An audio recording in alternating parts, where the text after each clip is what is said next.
Gujarat focus ન્યૂઝમાં આપનું હાર્દિક સ્વાગત છે। હું પાયલ પટેલ। આજના મુખ્ય સમાચાર સાથે। ભગવાન મહાવીર જયંતિ 2026ના ભવ્ય આયોજન કરવામાં આવ્યું।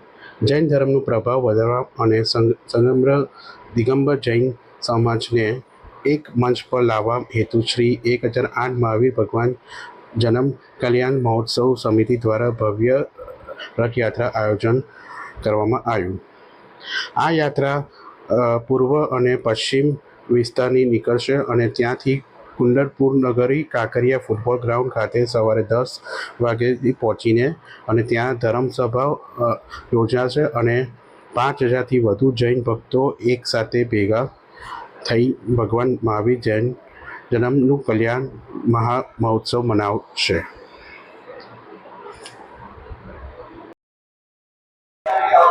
મારું નામ મહાવીરલાલ શંકરલાલ કુણાવત, આદિનાથ મંડળ અધ્યક્ષ અને ભગવાન મહાવીર જન્મ કલ્યાણક સમિતિનો કાર્યાધ્યક્ષ તરીકે આજે આ ભગવાનની આપણે મહાવીર જયંતિ જન્મ કલ્યાણક બનાવવા બધા 19 સમાજ અને 56 મંદિર વાળા એકત્રિત થયા છે।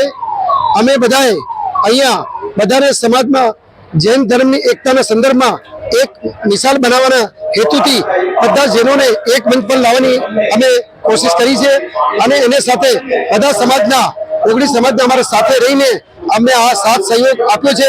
એને બદલ પર અમે લોકો બધા સમિતિ દ્વારા અમે અમારો આભાર માનીએ છીએ અને સમાજમાં આજની તારીખની અંદર જે ઈરાન અને જે ઇઝરાયલનું યુદ્ધ જેવું સ્થિતિમાં અમે લોકો એક શાંતિનો સંદેશ હેતુથી આ એક મિસાલનો અમે કાયમ કરીએ એવી હેતુથી આજે જીઓ અને જીવા દો ભગવાન મહાવીરનો સંદેશ લઈને અમે આજે એક 18 કિલોમીટરની પૂર્વ દિશામાં રેલી આયોજિત કરી અને પશ્ચિમ દિશામાં 9 કિલોમીટરની રેલી એ ભગવાનને જય જયકાર કરીને અમે ફૂટબોલ ગ્રાઉન્ડ કાંકરિયા પહોંચીને અમે આ મહોત્સવ મનાવવાનો અમને લાભ મળ્યો છે।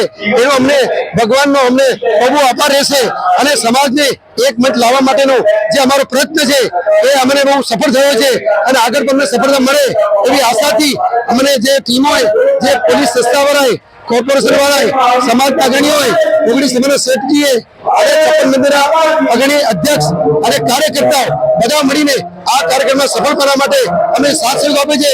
હું આદિનાથ મંડળ અધ્યક્ષ તરફથી એમનો આભાર માનું છું, સમિતિ તરફથી હું એમનો આભાર માનું છું। બધાને જય જિનેન્દ્ર, જય જિનેન્દ્ર, જય જિનેન્દ્ર।